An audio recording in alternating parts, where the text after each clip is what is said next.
please help me turn the floor over to the infamous Greg Watson. Thank you so much. Thank you so much, Don Nicole. Excuse me. So you all are, I'm in for a treat today. Let's put it that way. I'm in for a treat because I already see some familiar faces, one. Number two, I'm in for a treat because just as we did before, I know you all are an excitable group and excited group already, just ready to do business with so many of the corporations that we already do business with. I think we can help you with that. So that's really what we're going to talk about today. Okay. So stop me along the way. I'm okay. Let's have a dialogue, make this a dialogue. We have questions and answer as we go. Okay. Lovely. Let me share my screen here. Make sure you all can.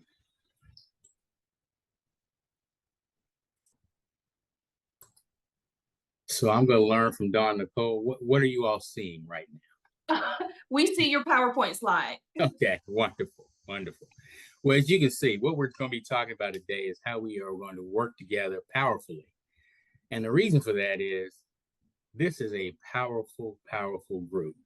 And I applaud Dawn Nicole every time I see her, every time I talk to her, because not just for what she's been able to build, but for the group itself. And I'm fortunate enough to be able to see some of the notes that you all exchange back and forth.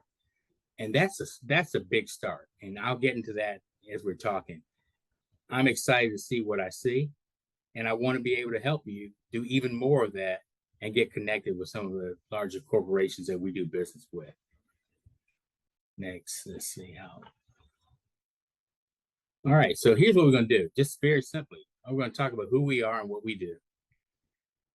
We're going to talk about why certify, and I'm going to get into a little more detail around some of the questions you have, which is perfect because we'll talk about what you're, not just why you certify, but how you're going to get certified and what are those first steps. I think I saw some other ones and we'll be able to address those as we go. And at the end of the day, how you connect with us. And I'm going to pick on Chef Maria some so I'm just letting her know in advance while we go through this because, we'll get there. We'll get there. Okay. Who we are. Look, we are the Carolinas, Virginia Minority Supplier Development Council. We are one of the 23 regional affiliates of the National Minority Supplier Development Council. Why is that important to you? The reason that's important is because when you get certified, you're going to get certified through Carolinas, Virginia Minority Supplier Development Council, unless you're in Indiana. I know there's one person, was it Karima? Is Karima? Okay. You're in Indiana. You would get certified through the Mid-States Minority Supplier Development Council because you're headquartered in Indiana. What part of Indiana? Tania is in Indiana. Yes. Okay, Tania. Yeah.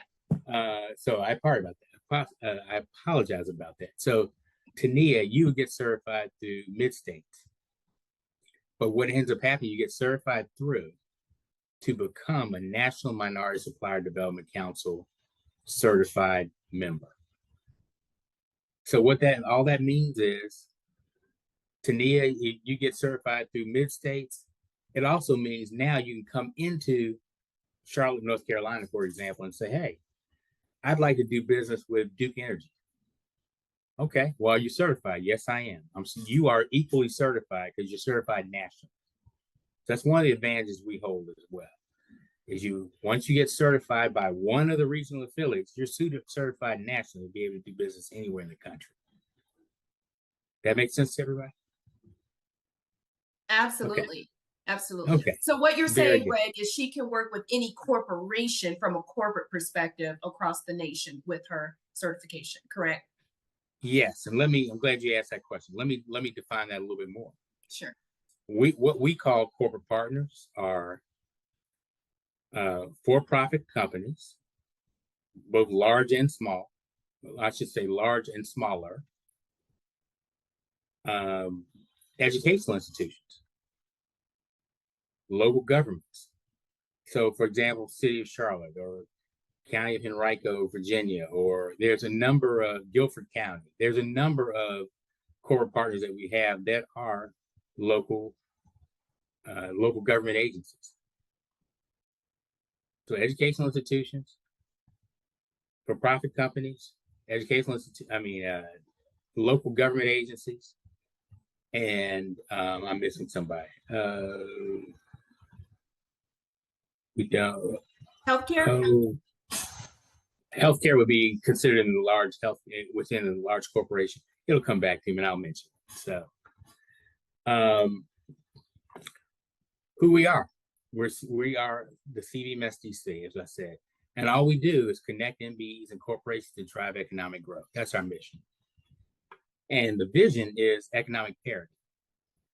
Hold on to that. Hold on to that thought. I'm going to come back to it, okay? And if I don't, put it in the chat and ask me about it, all right? 52 years of national advocacy. The person you see off on the right there is our NMSDC president and CEO. Her name is Ying McGuire. And she's the first Asian to run the National Minority Supplier Development Council. And like I said, we've been around 52 years. What we do is we are, like I said, one of the 23 regional affiliates. There's 16,000 plus MBEs that are certified with us and over 1,700 corporate partners. That $401 billion economic impact, I'm going to ask you to hold on to that for a second too. All right. Bring it all in. Dominique Milton's our president and CEO of CVMSDC. Again, we're one of the 23 regional affiliates. She calls herself President and Chief Engagement Officer. And when you do have a chance to meet her, you will fully understand why she's a Chief Engagement Officer. If you want connections, I would be surprised if she doesn't know them already. Okay, so that's one thing. The way we go about business is what we call 6 rings. As you can see, we have MBEs and corporate partners and a community partner. So one of the people that Dawn Nicole mentioned is going to be on the June 6th conversation. She's one of our community partners, so with the SBA. So we try to make sure that we stay connected with all those groups that you may be interested in, so that we can bring the best of all the information to you and to the corporate partners who are supporting you. The way that happens is really through 6 rings, which just stands for Regional Industry Needs Groups, which means that each geographically based, we have MBEs and corporate partners who get together at least on a quarterly basis and most times monthly, so that you can make those connections, so you can have those networking opportunities and get full understanding of what's happening in that local geography. Let me do a full stop there. Make sure that makes sense to everybody. Yes, that makes perfect sense. Greg, real fast, sure. Okay, I was going to ask where the MBEs fit, but it's right there in my face, the 13,000. Yep. Yeah, so the MBE, and in the ring structure itself, the MBEs are at the heart of the ring structure. So good question, because what ends up happening is we want to make sure it's an opportunity for all the certified MBEs that we have to get connected with the corporate partners that are going to be, that provide support for those MBEs. It's an opportunity for you to be able to say, hey, I'm Greg Watson, LLC. Here's what I do. And many times there's other MBEs who sit there and say, well, I didn't know that. You and I need to talk at the end of this meeting. It's a big connection opportunity, if nothing else. And that's what we do, at least on a quarterly basis. All right. That $19.3 billion economic impact, of that $401 billion that we talked about nationally, the 19.3 billion is within our footprint. So I wasn't a math major, but if you do the quick math on it, we're doing more than our fair share. We're going to continue to grow that within this region. Okay. Here's what we do. We do 4 things. We certify. We are the #1 certification agency when it comes to minority business enterprises. Thank you for that. And so we had a 50+ year head start on it. So it is my job and our team's job to make sure that I know the corporate partners that you're interested in talking to. And if there's something that we can do to help you get connected, that's what we do. So certification is the way that happens. We make that box a little bit smaller because that's kind of the table stakes. That gets you in the game. The development and the connection are the two things that we do and we work on daily. We have development plans in place for all ethnic minority MBEs, regardless of where you are in your journey. If you're pre-revenue, all the way up to 50 million plus, there's some development program that you have in place that if you're interested in, can help you grow your business. And we can talk about that in more detail. I can tell you specifically about those programs if you're interested. But for the sake of time, I'm just going to tell you that they exist.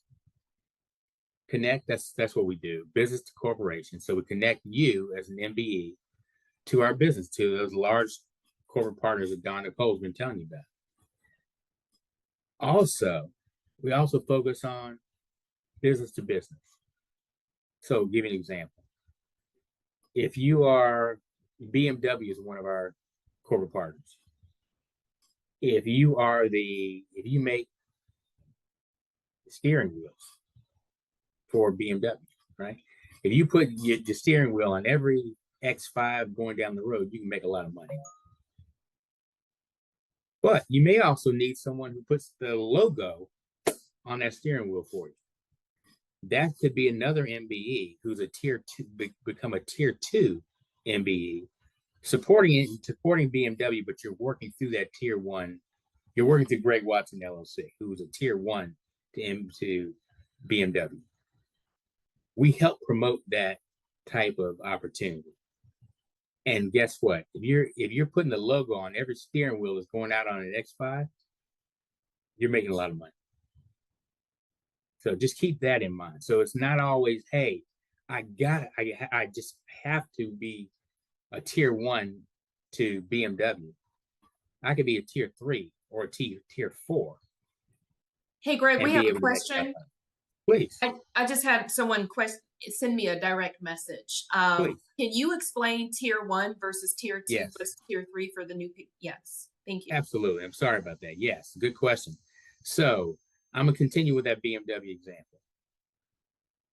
If I win the job of providing, I'm going to stick with the steering wheels to BMW.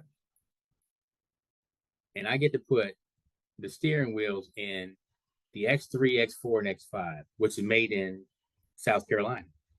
I am a tier 1 supplier because I have a direct connection with BMW. Directly supply product to BMW. And I'm directly responsible for that end product that's going into those X3, X4, and X5s.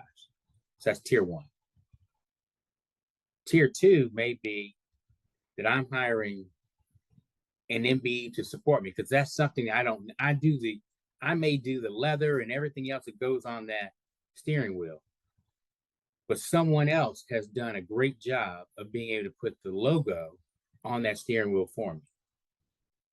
While they're not ultimately responsible to BMW to get that steering wheel correct and get it right, they're ultimately responsible to me to make sure that I get it the way I needed to put that logo on the BMW steering wheel. That's tier 2. Tier 3 might be, the graphic artist who does that for the logo, who puts the logo on the BMW steering wheel, and I put the steering wheel on the BMW X3, X4, X5. Does that make sense? I just want to make sure that. Yes. Okay. If not, please, I can use a different example, but I just want to make sure that that's how the tier structure works. And what ends up happening, very honestly, is if you're tier 2 or tier 3 to BMW, your goal is to be a tier 1, more than likely.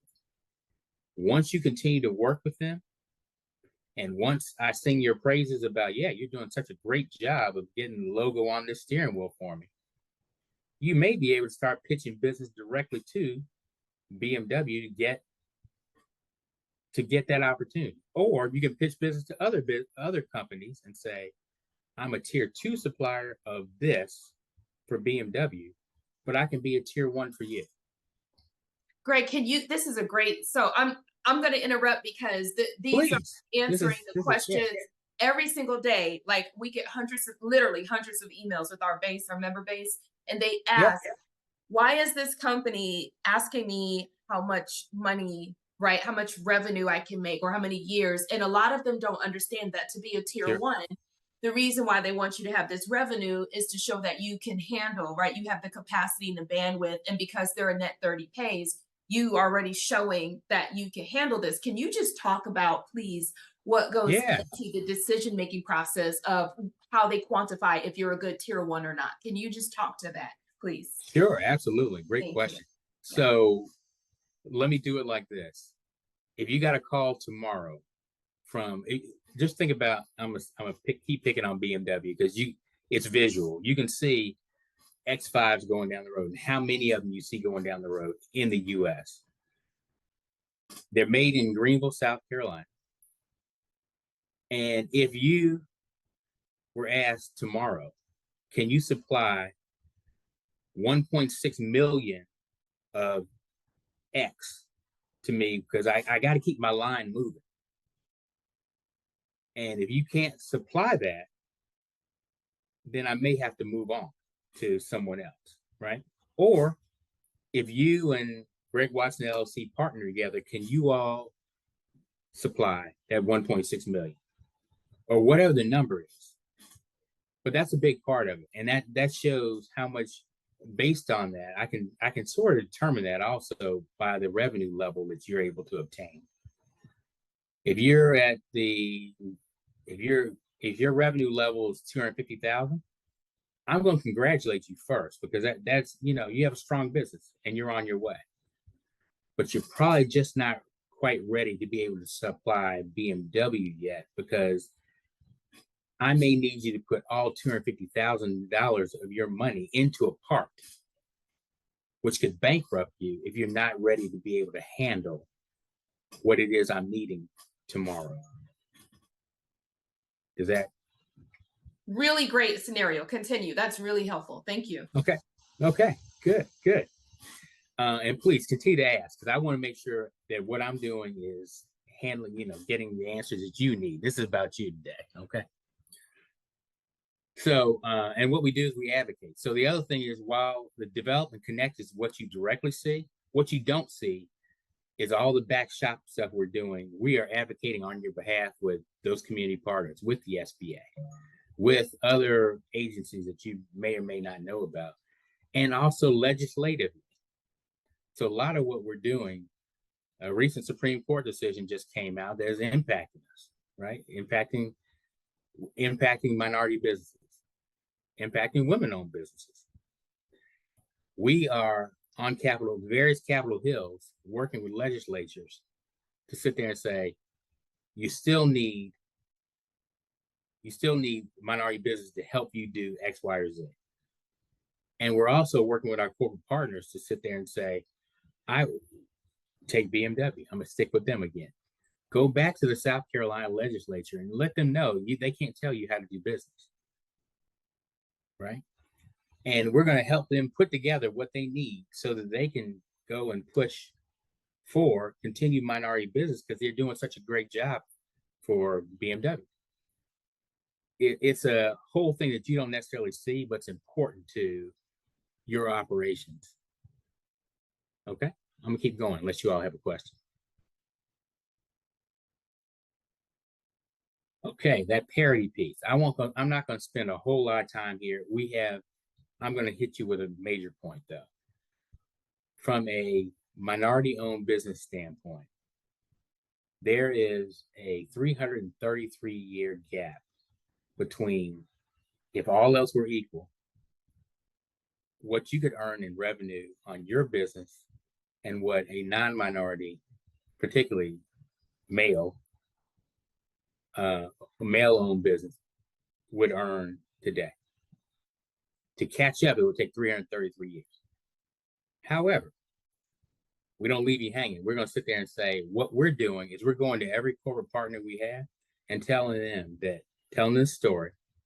We got a whole bunch of data to back this up, whole economic study to back this up, that if you increase your spending 1% a year, 1 percentage point a year, every year, you could close that gap in 15 years. So again, we're out advocating on your behalf, and that's the way it should work. We should be advocating on your behalf while you're working on your business. That's what we do. That's what we're trying to help you do. So that gets back to that parity notion that I left you hanging on before.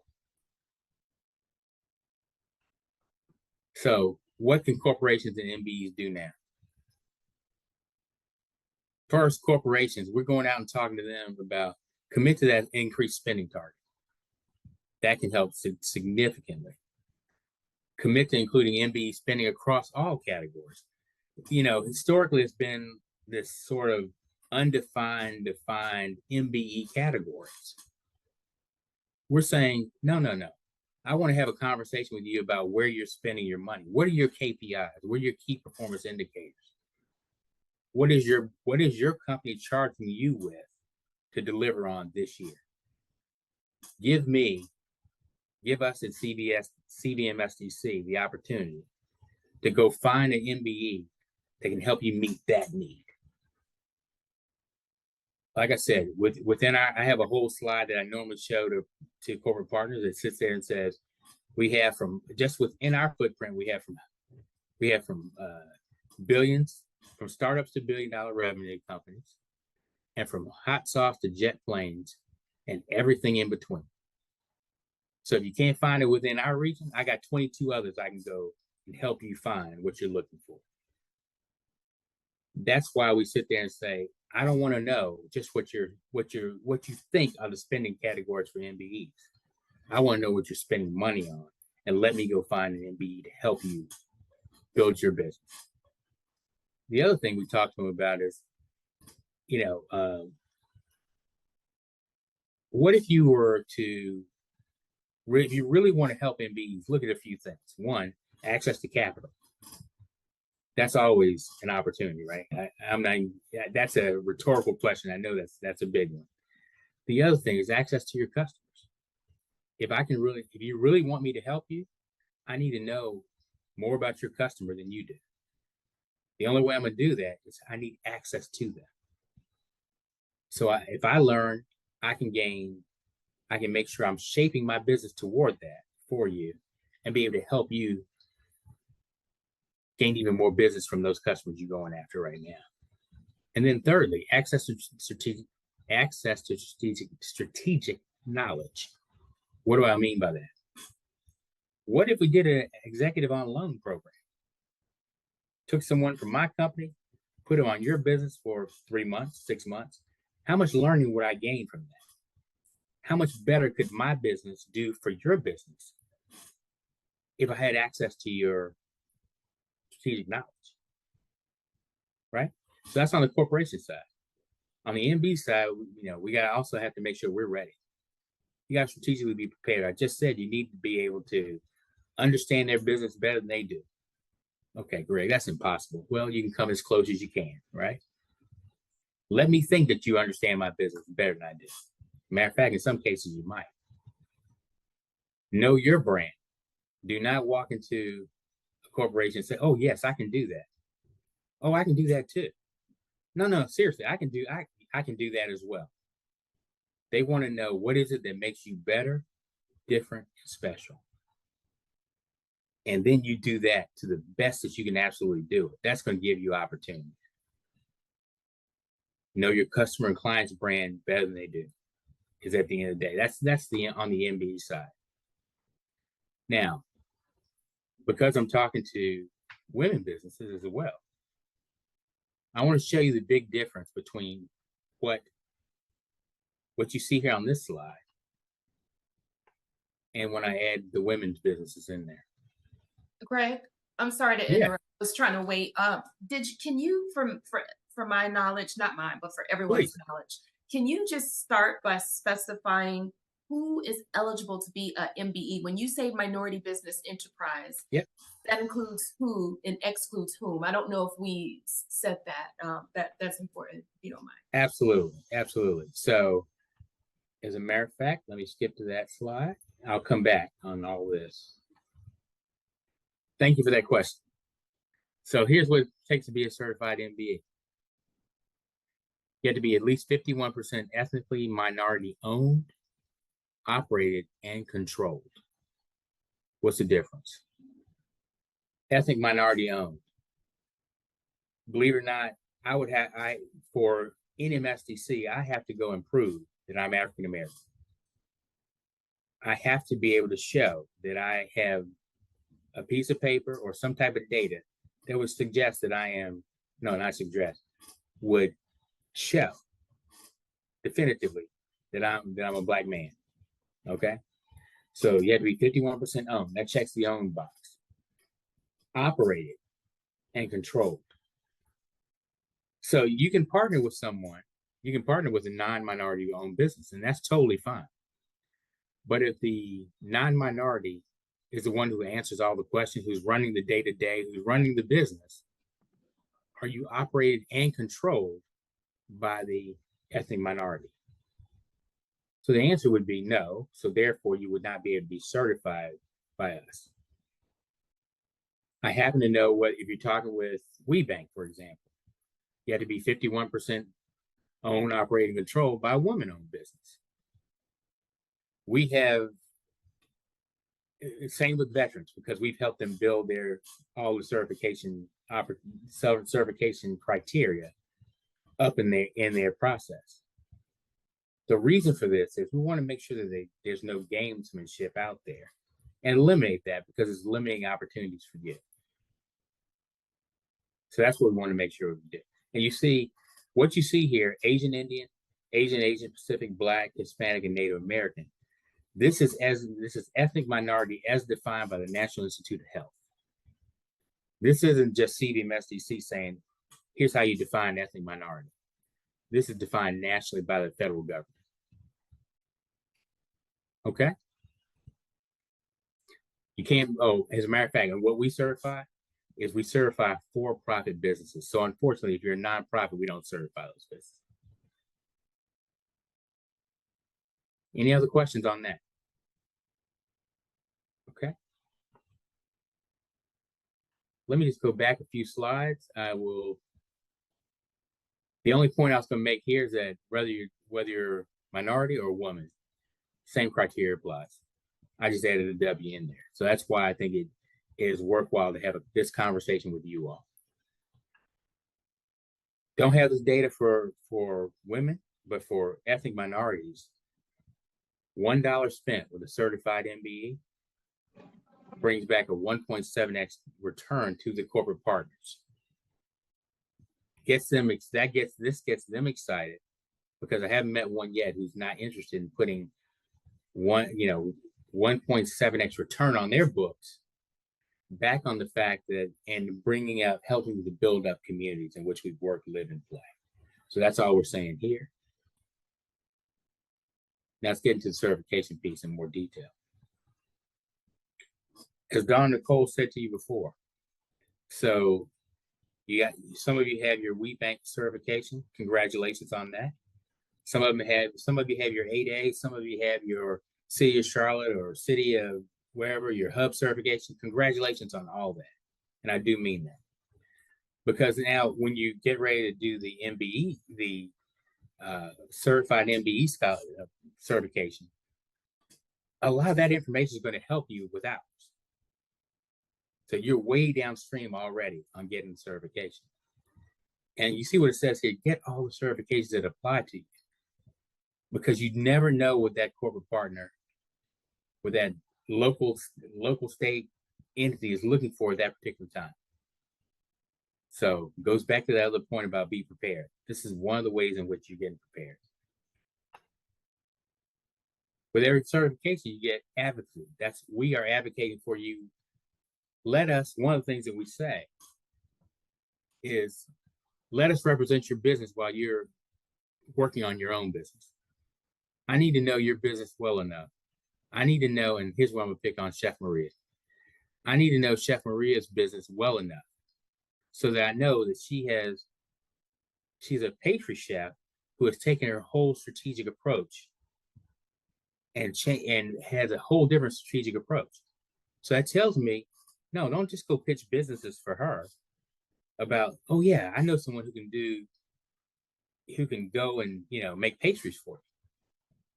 I'm sure if those opportunities come up, she would tell me whether she wants me to do that or not, but I would still do that.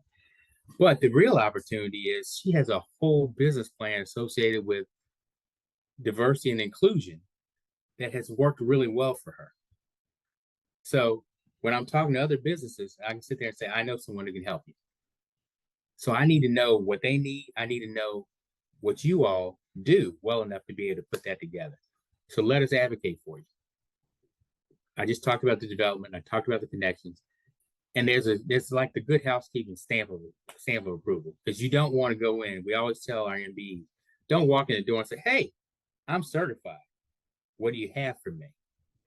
Start by talking about the value you can provide, and let that certification be that good housekeeping seal of approval.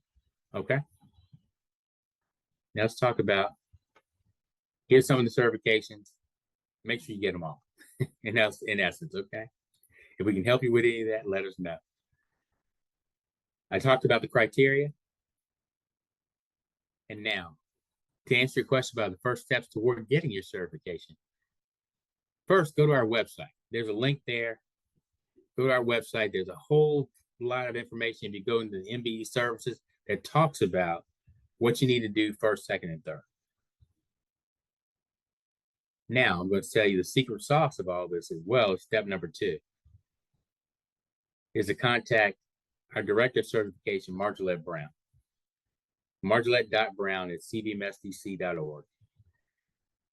With what you've already done, all the certifications you have already, she can help you cut through a lot of the certification process, because you can sit there and say, you know what, I am WeBank certified. Fantastic. Then a lot of what you've already done for WeBank, you're just gonna lift it, put it into our application, and keep it moving. There are going to be some other specific things that she'll talk to you about that we may need, but it's going to cut through a lot of that information for you, so you don't waste your time, in other words. And she gets to know you. That's one of the things that we want to do. We want to get to know each and every one of you so that I can do exactly what we already said. All right? And then last, begin the certification application. That's this link here. I think Dawn Nicole has the link as well. I just put it in the chat, Greg, and if I could just make one quick announcement that this team, they didn't know I was going to say this. So I was waiting for this call to announce, as soon as we are done, I am starting the application process for QCWIB. So although we have multiple certifications through WeBank, local, state, South Carolina, North Carolina, all this, I don't have the MBE under this business. I'm literally getting ready to start it. Who's with me? Let's do it as a group. Let's ask questions. Let's do it. Karima, you in? Who's in? Who wants to do it together? Who is it? All right, Keisha, you in? Okay. Who?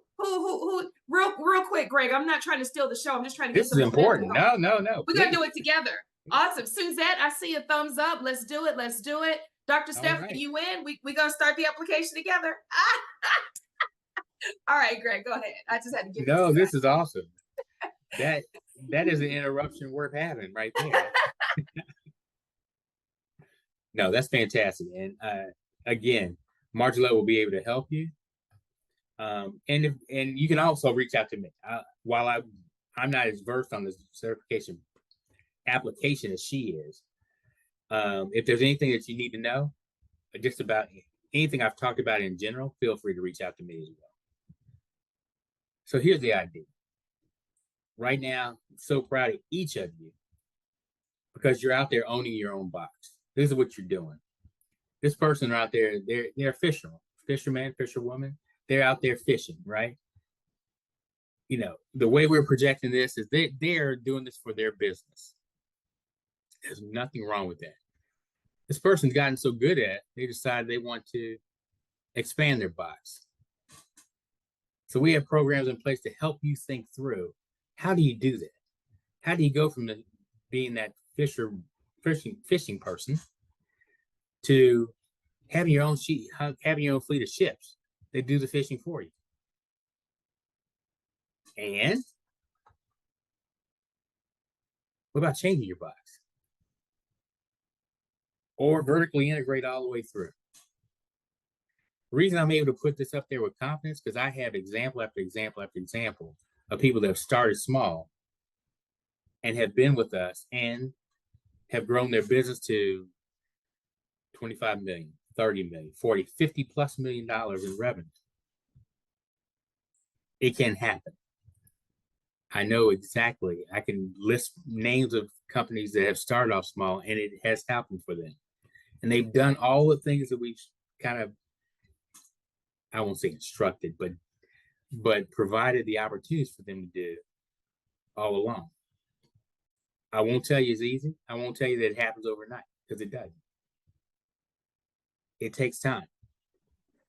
But it can also be very fruitful. And with all the connections you're able to make, sometimes you can truncate that time and be able to get to be that tier 1 for BMW.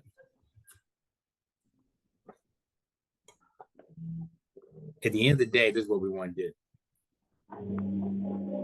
I need to know you. I need to know your business. I need to know your business well enough, just as well as I need to know the corporate partners that you're interested in.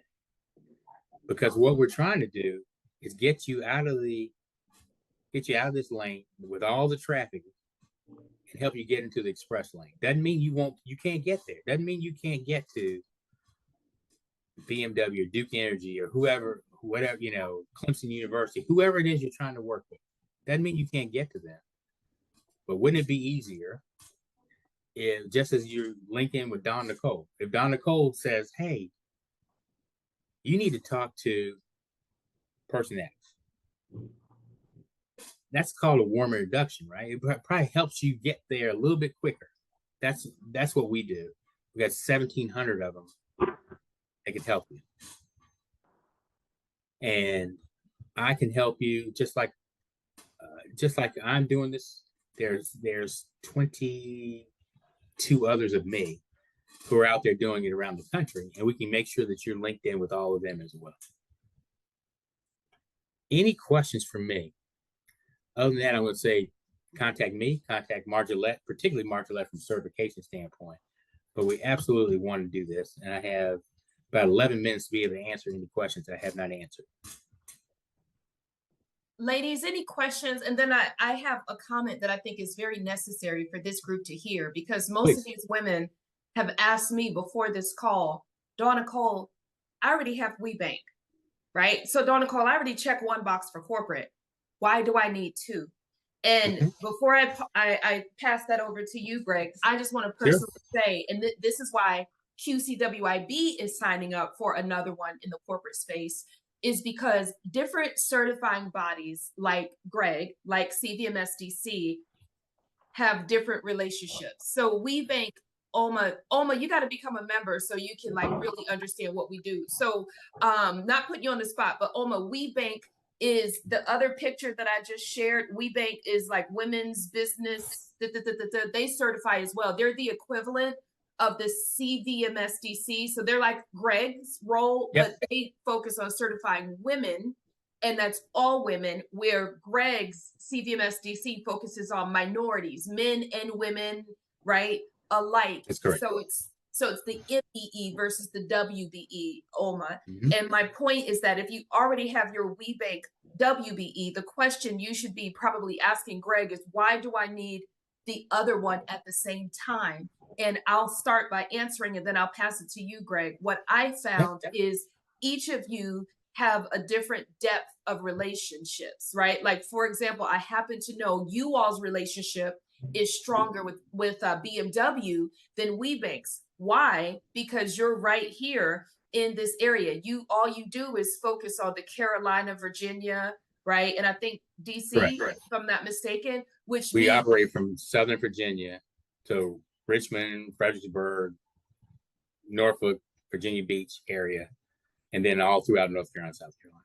So you have a stronger and different and deeper relationship with some of these companies geographically.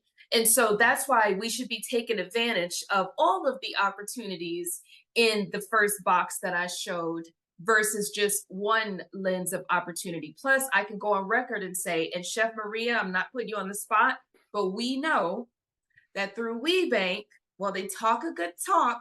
Many of the women through WeBank don't look like us who are winning those contracts. And so as you think about your background and who's trying to serve you, right, it's good for you to have multiple options. That I'll say that very diplomatically. Yes. So Greg, if you want to just talk to why do I need yet another in the same box that I showed, if you want to just talk to the, yeah. Yeah, no, absolutely. I think the first thing what I would say is ditto.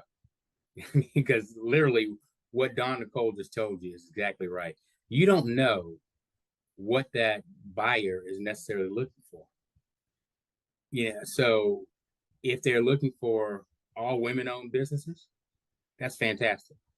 But wouldn't it be great if that buyer could check off 2 boxes and be able to say, oh yeah, I'm certified with WeBank, I'm certified with CVMSDC. That's fantastic. Or if they can check off the 2 boxes by the fact that you are certified with CVMSDC. And I'd be the first one to tell you, I'm not saying do not certify with WeBank. That would, none of us, we're all advocacy groups. We want to make sure that all these boats float at a higher level, right? We're not pitting one against the other. But I will tell you that there are certain buyers who believe in the CVMSDC. I'm doing this politically correct too, I think. Believe in the CVMSDC opportunity and believe in what we provide. And that's what they just happen to be looking for that. Because like I said, we have 52 years of doing it. WeBank doesn't have the 52 years. The Veterans Administration does not have the 52 years. But we strongly recommend that if you're a veteran, if you're a Black woman or a Hispanic woman and a veteran, why would you not get all 3? Now, you might sit there and say, well, because they cost. And I think there was a question. Let me do a full stop before I jump into that. Did I answer everybody's question on that? Because I do want to get to the cost factor because I think that was one of the questions out there. You did. And then Tania has a clarifying question on the mid-states. Is mid-state her representative like you in Indiana? And the answer is yes. Correct. Yeah, they operate out of Indianapolis. But they operate through the entire, well, except, I'm sorry, what part of Indiana are you from? I'm in Portage, Indiana, so it's Northwest. Northwest, okay. Northwest Indiana is Chicago, the Chicago Council. So they handle the Gary, Portage. I think they handle Michigan City, that area. Okay. Okay. But if you run into any questions, take my information down, and I'll make sure you get connected with the right person. Hey, Greg, that's good to know. I don't think we knew that. I think we were given mid-states for the whole territory. I'll get with you after this to find out in that region so we can make sure that we're giving these women, our members in that area, the right information. Because I don't think absolutely. That was Chicagoland. Okay. Okay. Yeah, absolutely. Okay. Okay. And I think there was a question about costs, right? Yes. Okay. Let me say it like this. Even if it wasn't there, I'm gonna do the unasked question. Okay. Answer it.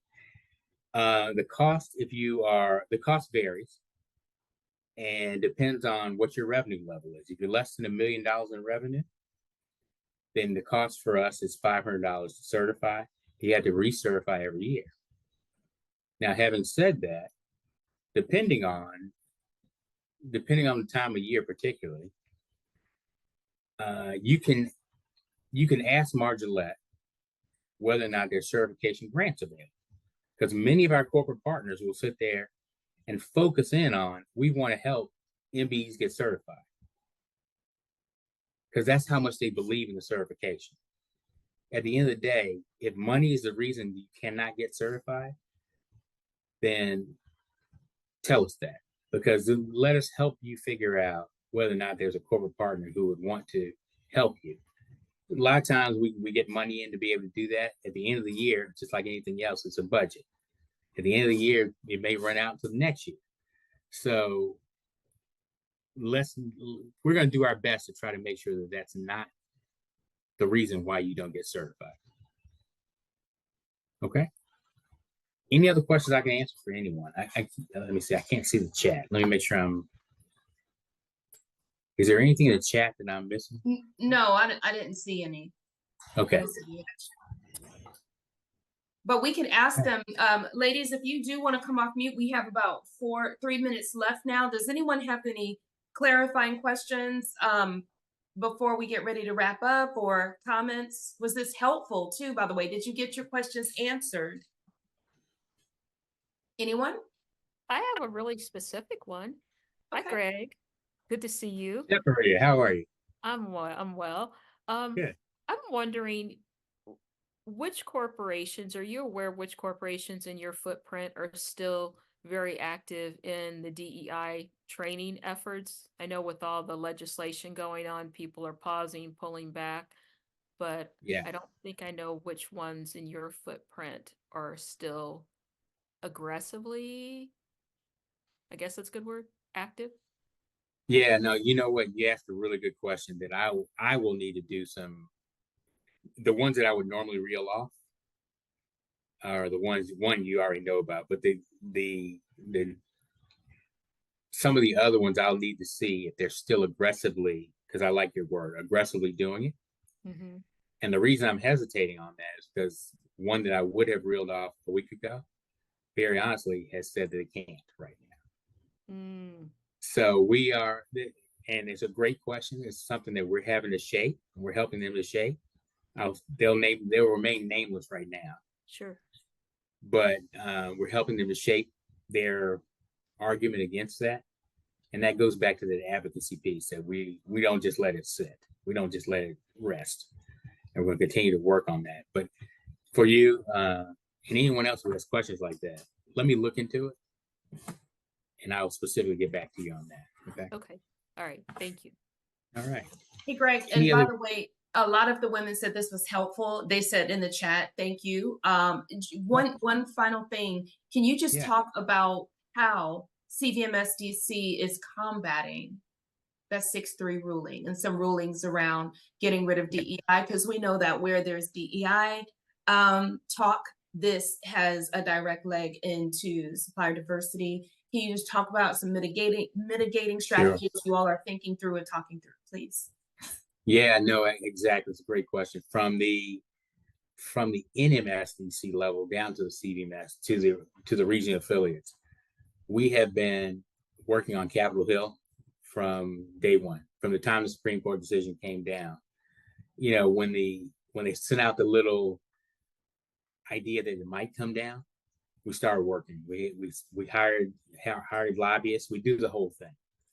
So we've had a whole day on Capitol Hill going after both parties and letting them know the importance of minority-owned businesses within each individual state, so that if you agree with what the Supreme Court has said, look at what you're losing and look at what's going against you.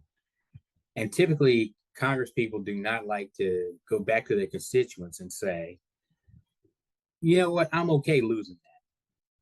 So we continue to hammer on them all the way down to the local levels. That's one thing we did. Continue to work with particularly our corporate partners. Because at the end of the day, the state of South Carolina is probably not going to suggest to BMW how they run their business. They brought too much automotive into that industry.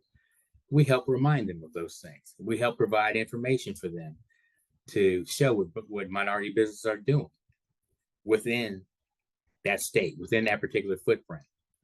So we do a lot of things like that to advocate on behalf of minority-owned businesses. And that's so that you all can focus on doing your business, so that when we get all that worked out, you can continue to walk in the door with your head up and say, I'm ready. I'm prepared, because I've been continuing to focus on what I need to focus on. Does that help? Yes. Thank you so much. Greg, thanks for your time today. I just want to applaud you. I know we're slightly over, but thank you, ladies. If you want to give Greg a quick hand, we appreciate you. We'll see you again on June 6th.